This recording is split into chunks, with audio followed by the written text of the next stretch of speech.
بعض مرتبہ دنیا میں ایسے حالات اور واقعات ہمیں دیکھنے کو ملتے ہیں کہ ان کو دیکھ کے ہمیں عبرت حاصل کرنے کا موقع مل جاتا ہے۔ ابھی مہا کمبھ کا میلہ چل رہا ہے، میں آپ سے گزارش کروں گا کہ اس میلے کی ویڈیوز اور ریل آپ دیکھیں اور اللہ تعالیٰ کی نعمت کا شکریہ ادا کریں کہ اللہ تعالیٰ نے ہمیں ایک مسلمان گھرانے کے اندر پیدا کیا ہے اور ہمیں ان تمام خرافاتوں سے اور گندگیوں سے کیا کر دیا۔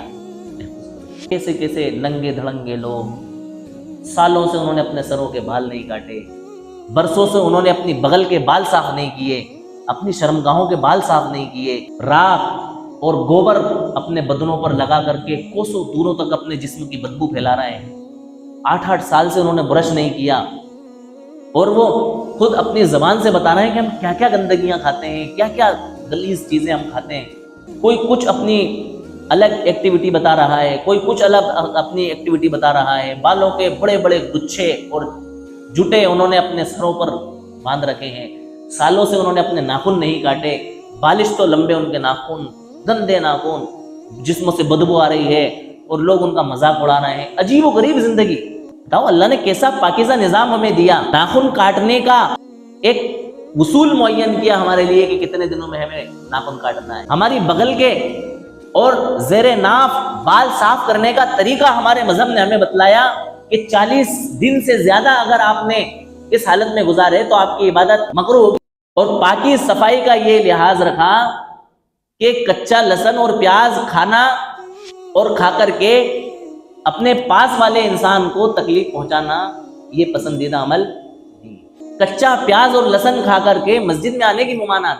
صاف ستھرا رہنے کو ہمارے وہاں آدھا ایمان قرار دیا گیا ہے۔ نظافت نصف الایمان، صاف ستھرا رہنا کیا ہے؟ آدھا ایمان۔ کیسا پیارا کلچر اللہ تعالیٰ نے ہمیں دیا، کیسا نظام ہمیں دیا۔ بالوں کی کیٹیگری ہمیں بتلائی۔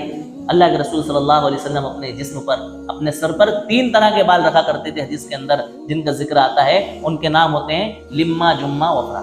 ایک قسم کے بال آپ صلی اللہ علیہ وسلم اس طرح کے رکھا کرتے تھے کہ آپ کے بالوں کی لمبائی آپ کے کندھوں تک ٹکراتی تھی، اور ایک قسم کے بال آپ ایسے رکھا کرتے تھے کہ آپ کے بال آپ کی گردن تک آتے تھے، اور ایک بال آپ وہ رکھا کرتے تھے کہ آپ کے بال آپ کی کان کی لو تک آتے تھے۔ ہمیں طریقہ بتلا دیا کہ جون سا طریقہ آپ کو ان طریقوں میں سے پسند آتا ہو، اس طریقوں کو اختیار کر کے آپ ایک خوبصورت انداز میں، ایک پروفیشنل انداز میں اپنے بال رکھیں۔ ہمارے نوجوانوں کو دیکھو جو دین سے بیزار ہیں، کس طرح کے کٹنگ اور کس طرح کے بال رکھنا ہے۔ عجیب و غریب کٹ لگائے ہوئے ہیں، سائٹوں سے بالکل گنجے ہو گئے ہیں، اور بیچ کے اندر کیا ہے؟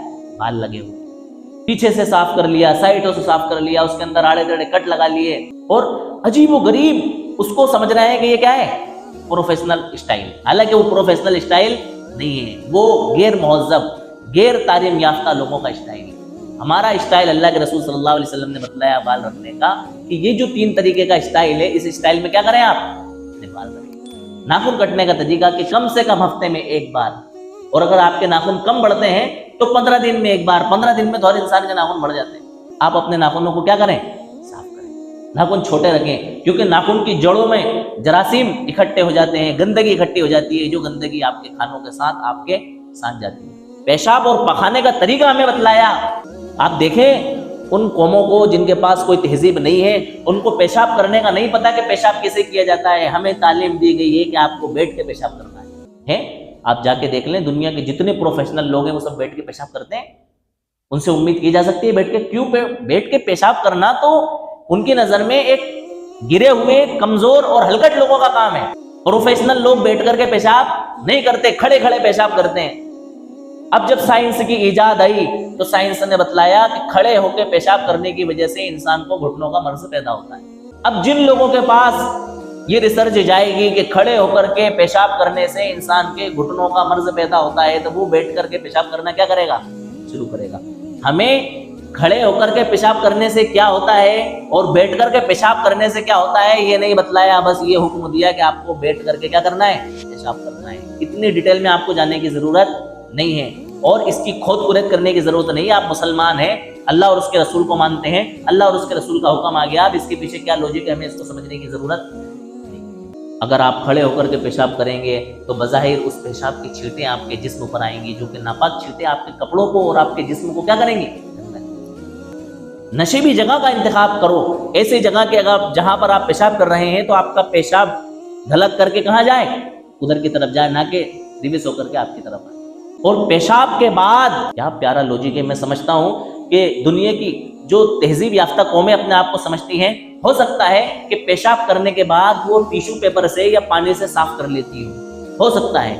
لیکن کسی قوم کے پاس یہ طریقہ نہیں ہے کہ پیشاب کی نالی کو کیسے صاف کرنا ہے. یہ صرف اسلام نے بتایا کہ آپ پیشاب کرنے کے بعد فوراً اس جگہ کو دھو کر کے نہیں اٹھیں گے، بلکہ آپ کو کچھ دیر بیٹھے رہنا ہے، اور جس طرح سے بھی آپ اپنے پیشاب کے قطروں کو اپنے جسم سے باہر نکال سکتے ہیں، مکمل طریقے پر آپ کو نکالنا ہے. جب آپ کو اطمینان ہو گیا کہ ہاں میرا پیشاب اب بالکل باہر ہو چکا ہے، اس کے بعد آپ کو پیشاب صاف کر کے اور پانی کا استعمال کر کے کیا آنا ہے،